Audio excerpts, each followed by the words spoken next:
Hello folks, Jolt here with the last thing I'm going to be doing for the 2015 Bionicle Toa.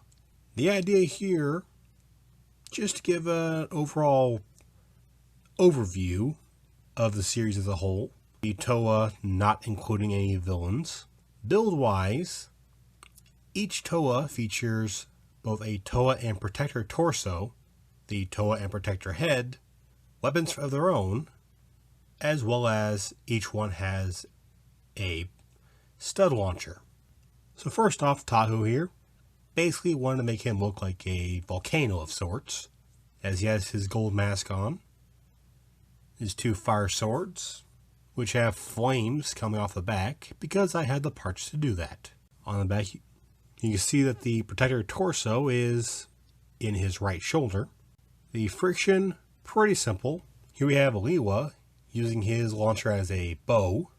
I really liked the idea of just a bow and the fact that you can actually have a launcher that does that.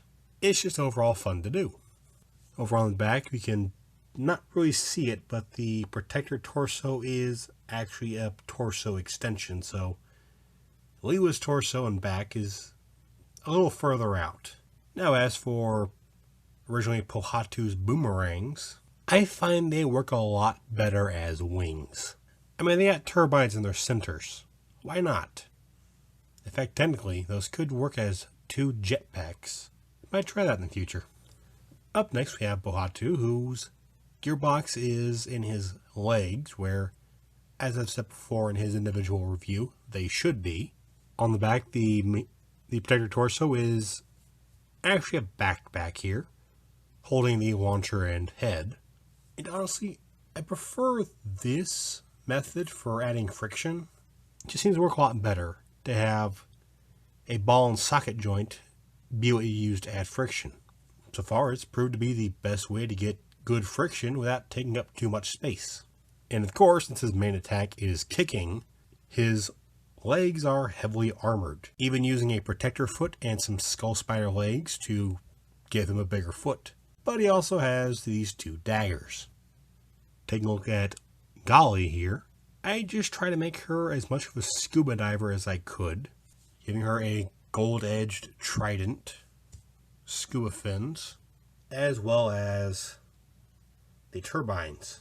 The Protector torso is, again, just making her back a bit further out, but it's working kind of well.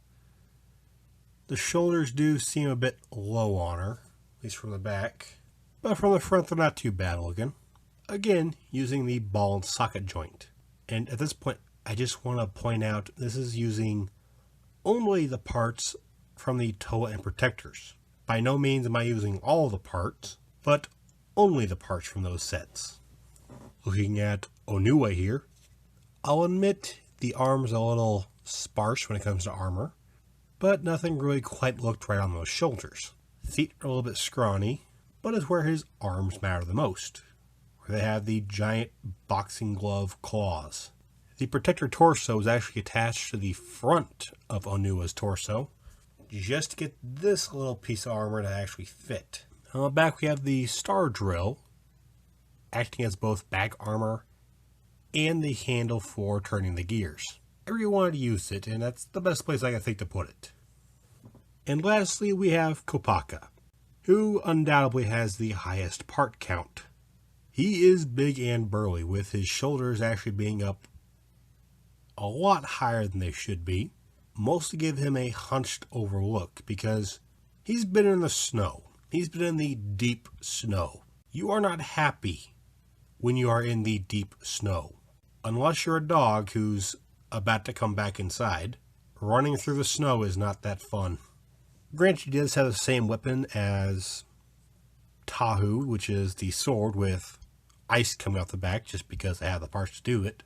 But Kopaka also gets a bit of a armament. He has probably the worst backhand slap you will ever have to deal with. And the Protector torso is actually what is holding the chest armor and Kopaka's head. And that is the finalized versions of my 2015 Toas.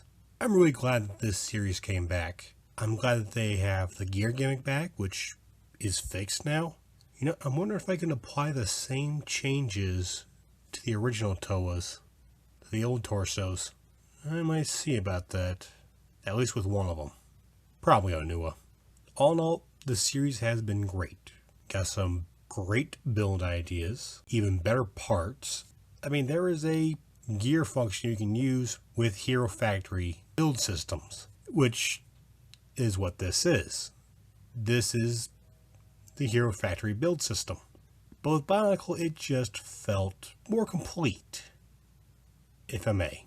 The series so far has been great. I have yet to get any villains aside from the Lord of the Skull Spiders, but the others that I've seen do look pretty good as well, and I'm looking forward to getting those and reviewing them on here. All in all, there's a little to be disappointed about this series. If you can get any of these guys, I recommend it. I thank you folks for watching, hope you enjoyed this video, and I'll see you next time.